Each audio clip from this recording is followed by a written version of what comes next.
News First, Newsline with Faraz Shauketaly.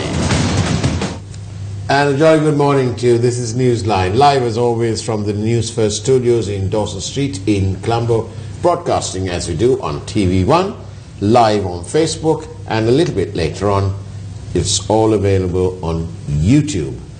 And this morning, we are here to discuss a matter that simply doesn't seem to want to go away. Like many matters that are of contention and of a contentious nature that affects the public, us, you, me, and everyone else, these matters never go away because they are worrying in nature. And one of those things, currently, of course, is the free trade agreement. You would have heard about FTAs. And the most current one, of course, is the Singapore FTA. But we've also had the Indian ETCA program and the Chinese FTA. Now there's one with Thailand. And we're told that soon with Malaysia and Indonesia too. So, to discuss some aspects of this FTA, we have with us this morning Mr. Lasantha Wickramasinghe, who's the Secretary of the Association of IT Professionals in Sri Lanka. Very good morning to you, Lasantha. Very good morning, Mr. Faraz. Thank you very much for coming on Newsline. Yes, thank you. Tell me, Mr. Wickramasinghe, now we have got all sorts of FTAs with, well, at the moment Singapore, India, China, Thailand, Malaysia and Indonesia soon. So, let's start by asking you whether free trade agreements are a good thing. Is it a good thing? Is it a bad thing? I think I would say the free trade agreements is something like a knife.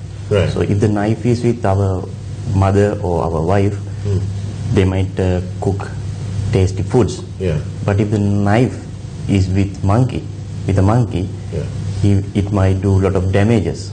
So I think that is the concern. I mean, you might, if you have a nice development strategy, you might use FTAs as a good tool. Right. But in case you don't have a strategy, and when you don't have a national trade policy, and the process is handled by people who act as monkeys, Yeah. so it will do a lot of damages to the country. Right. And the people of the country. So that's the concern we have. Right. So what you're saying is that the FTAs can be a good thing if it is properly strategized, properly thought about.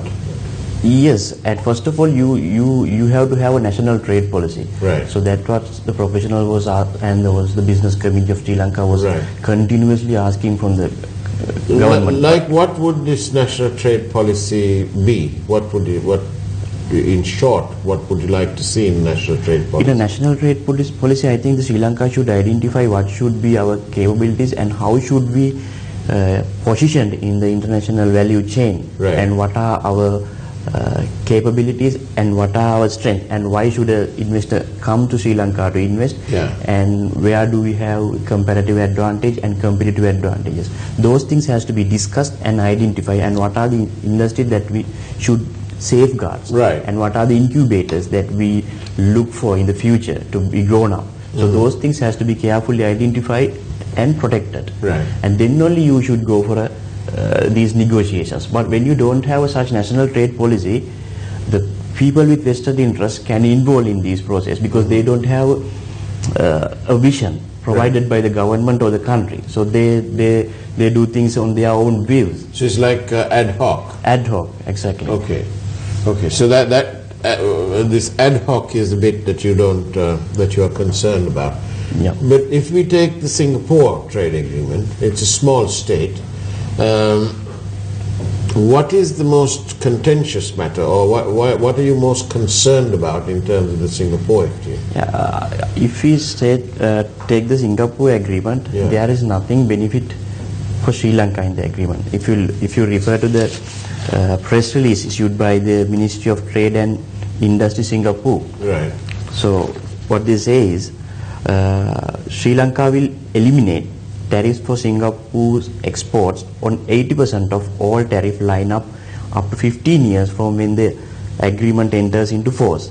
Singapore exports will enjoy potential tariff savings about 10 million US dollars each year.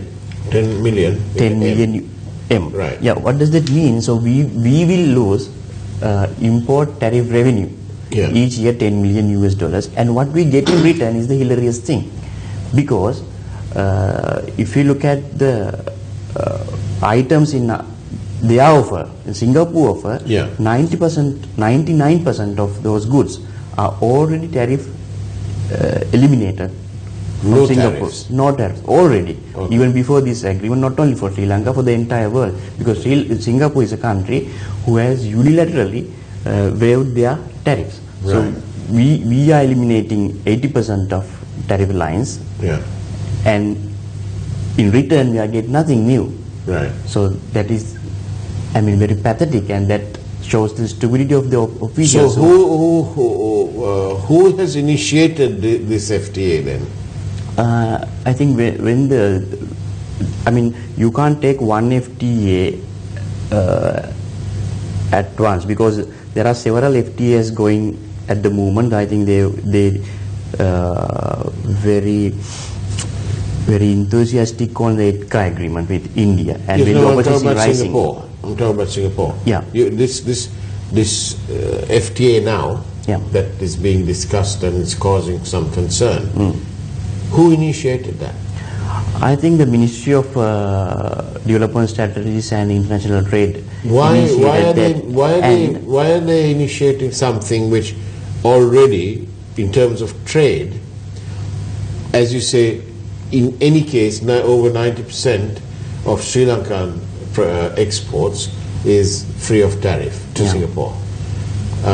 Why are we then trying to, and we have a $10 million advantage on the other side. So why is that? Why are we turning it around?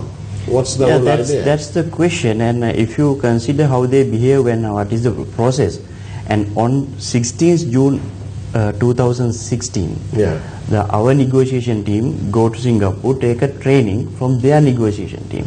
Right. So our people are trained by their negotiator. Then they are starting negotiation with their teachers. Right. Then you can understand what would happen when you do something like this. This is diplomatically bullshit, isn't it? So you send our people to there and get taught how to negotiate from their negotiator, then you start negotiating with them.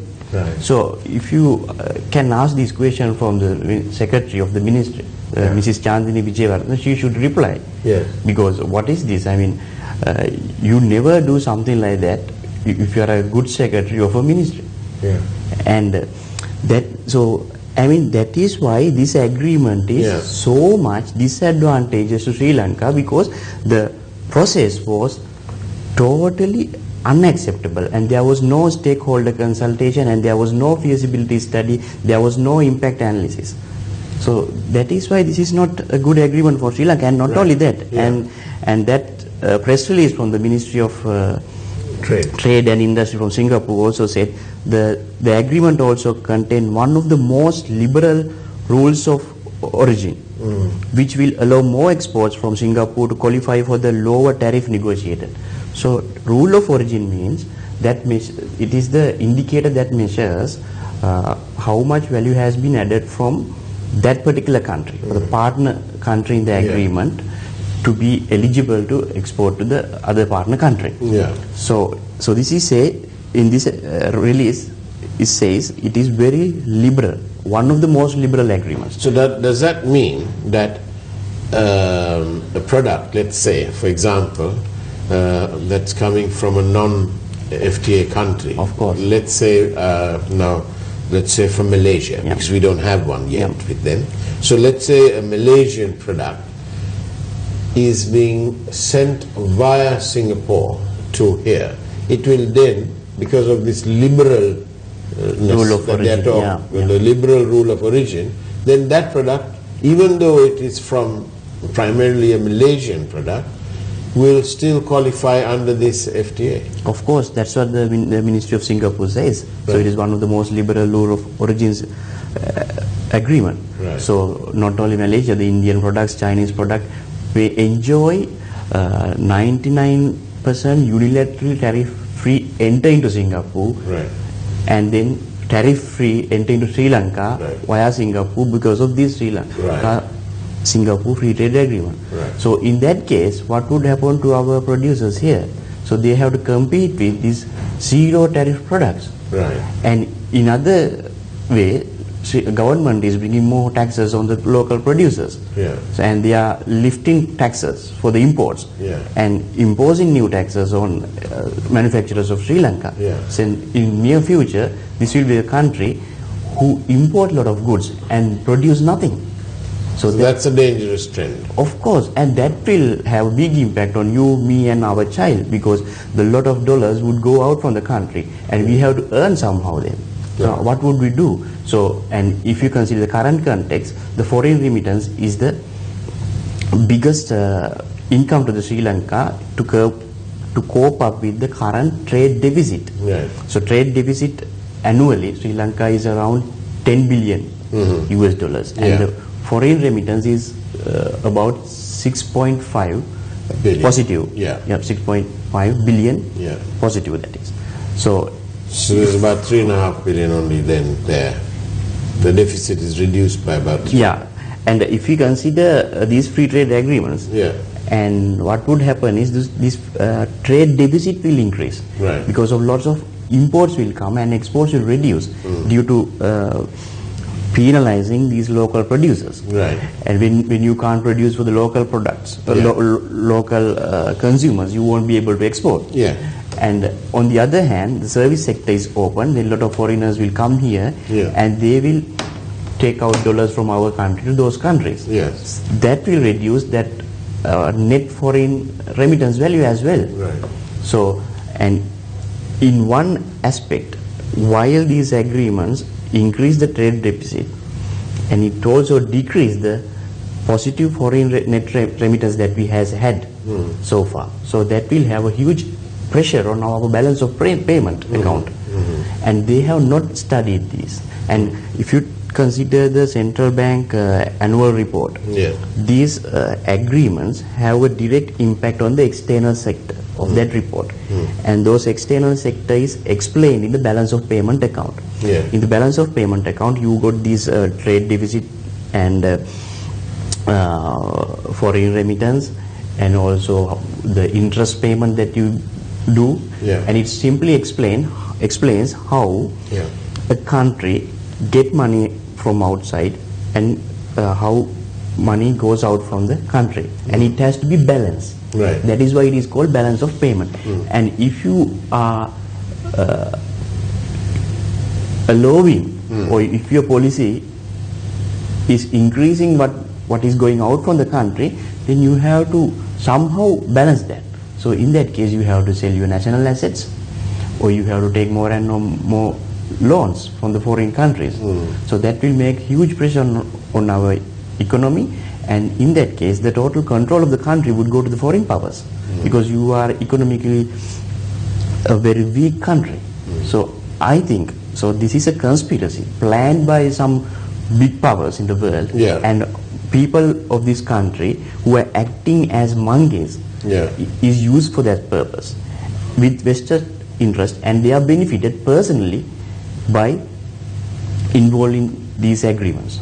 So it is very unfortunate situation. Now, the Ministry of International Trade and Development Strategies is the minister is a businessman, a long time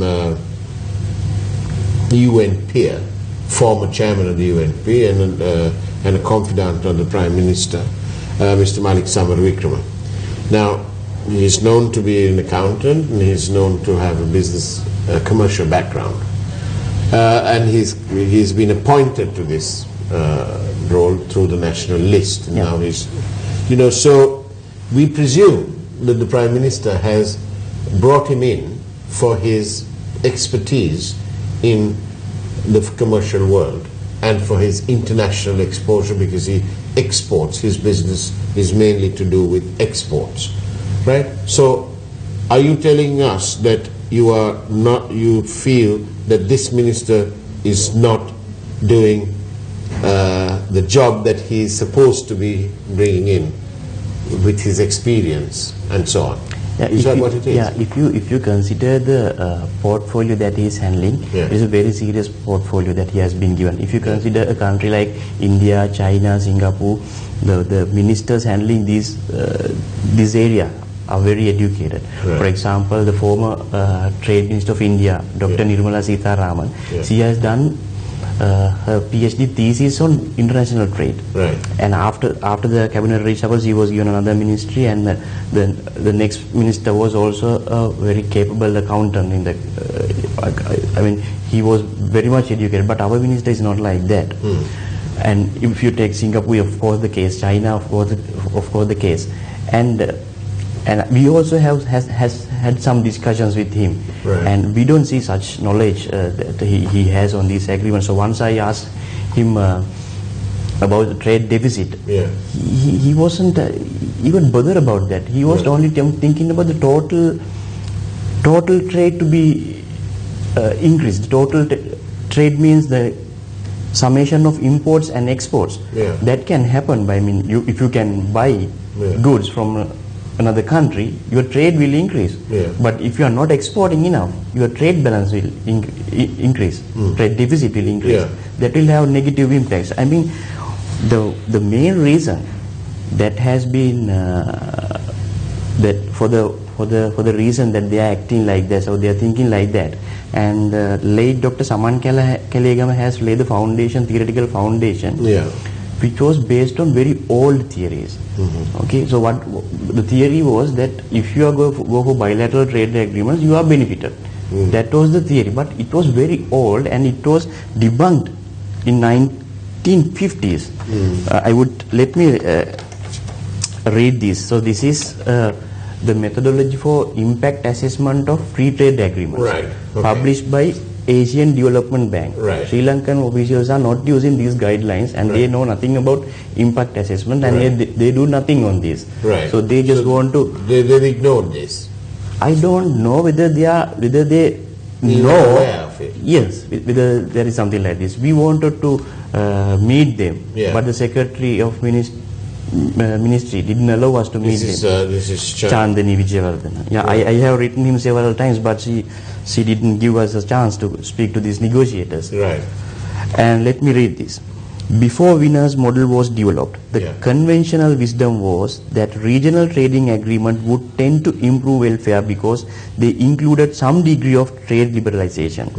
Wiener's model was important because it debunked this myth, showing that a regional trade agreement could have a negative impact on welfare. So this is a study done by the ADB, and it appears, from what you say, it appears that our Ministry of International Trade and Development Strategies appears to be unaware of this. Yes, of course. I mean, what I was telling was, before this Wienerian model comes in, that is on 1950, it was a myth that they believe, the economists believe, that all free trade agreement would increase the welfare of a society. But it was debunked, and it was considered as a myth in 1950. So some FTAs might be good, some FTAs might be bad. It all depends on how it's negotiated. Yes, negotiate, and even before negotiate, you have to start analyzing this.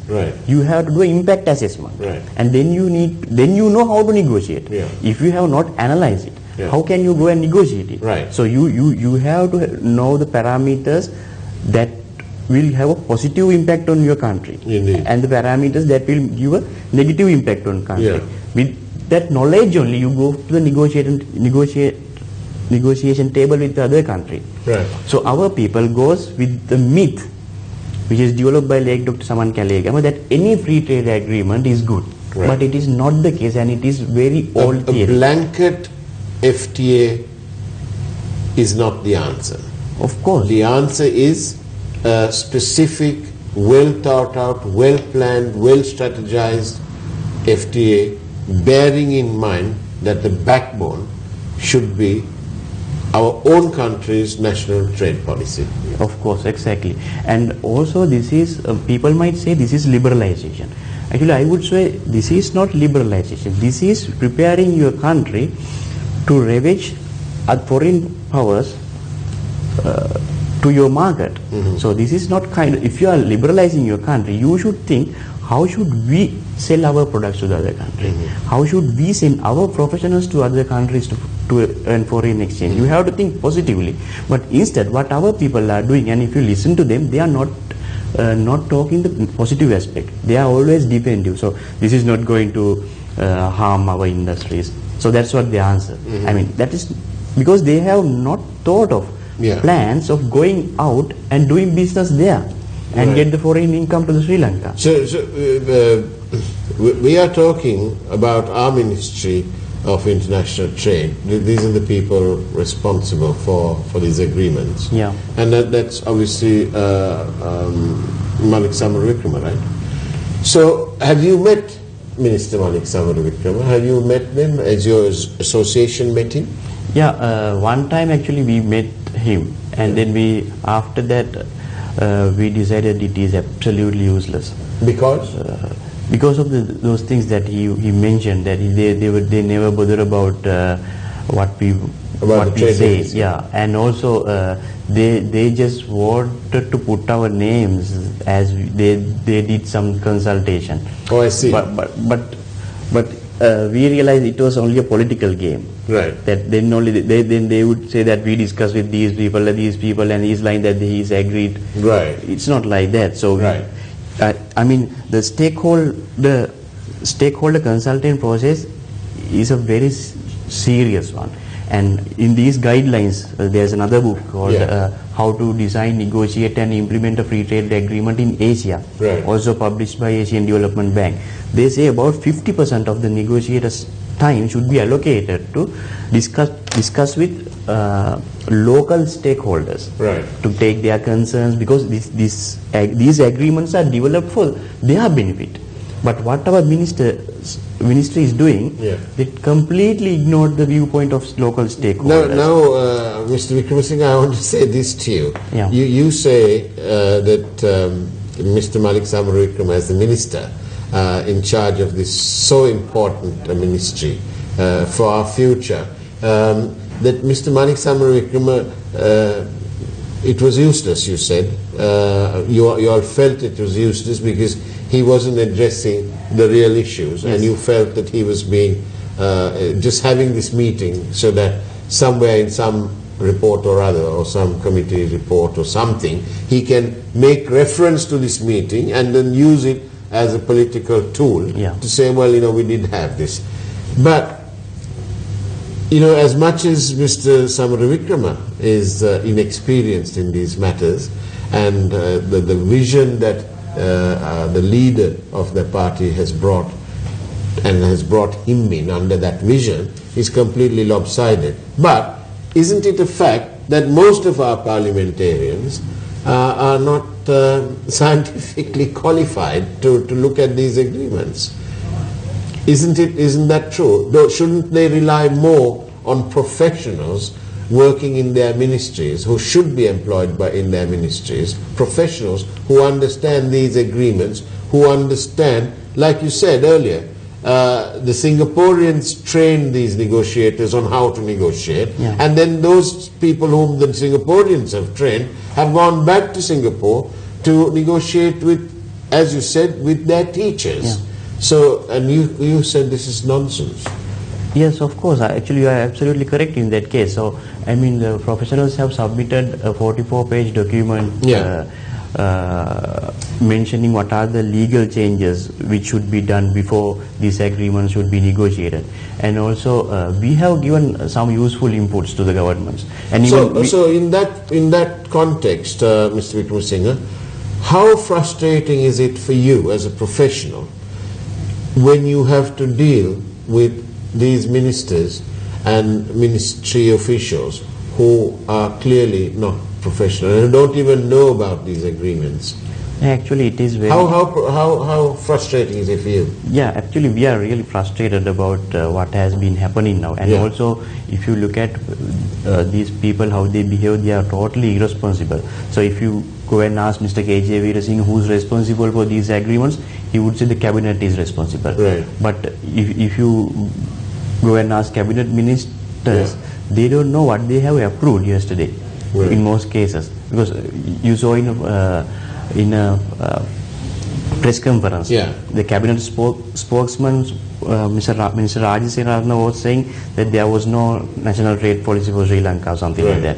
And there was a letter that the president was referring to a national trade policy. So it is totally... Do you wish, Mr. Wickramasinghe, that you were a friend of the Prime Minister? Because then you may be appointed to these positions and you might be able to make a difference. Because obviously the Minister of International Trade, Malik Samaraweekama, has not been appointed for any speciality other than his friendship with the Prime Minister. That's how it appears to me anyway. Yes, of course, I would say there are a lot of people better than me to do that. But even at least, I would do the stakeholder consultation. I mean, you don't have to be a genius to do that. There are people who knows about this, and even though they don't know about this, you have to take the viewpoint of everybody before you do something like this. But unfortunately, it doesn't happen. And when we go to the president, he simply says, "I don't know," and which is very unfortunate as the leader of the country. And Prime Minister would say, "Whoever against this, I will sign this." So that is the dictatorship come from that side. So this is very unfortunate. But you have to remember that this is the Prime Minister who said in Jaffna, in the north yesterday, that he said that he's after quality, and the quality will even come under a tree. He was talking about schools. But I just want to tell you about our newsroom. You know, in our newsroom, whatever subject it is, we have discussions with senior legal people, experts in taxation.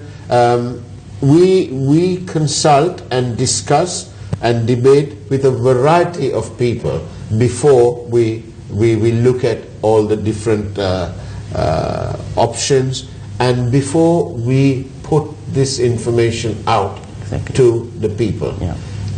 We think about all the options. We are not only looking at the legal ramifications of a story. And yes, of course, that's part of the nature of being a journalist and a responsible media outfit. But out there in our newsroom, we have access to, and we regularly use them.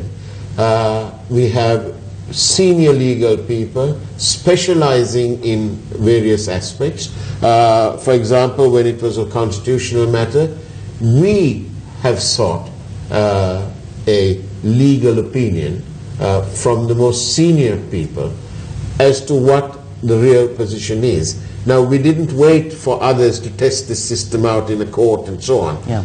We've sought it out, and we do that on each and every story. So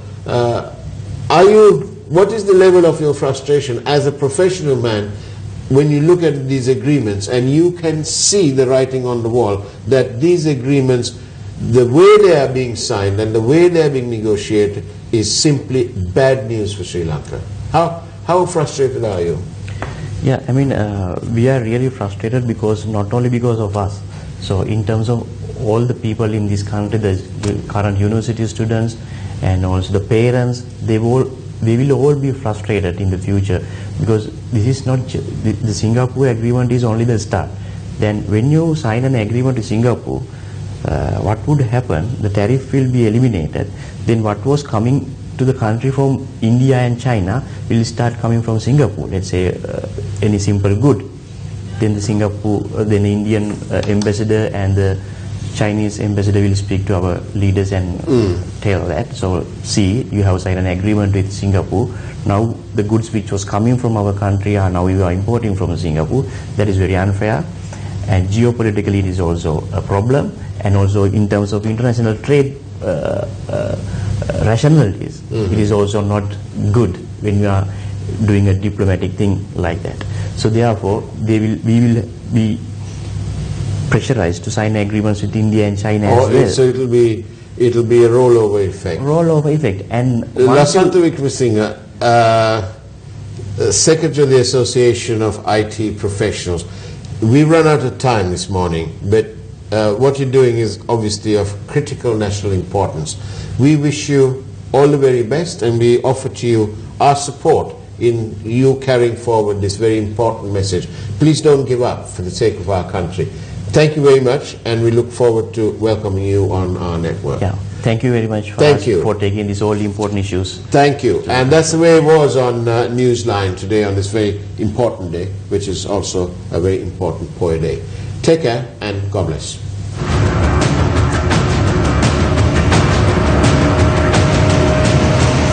News First, Newsline with Faraz Shauketaly.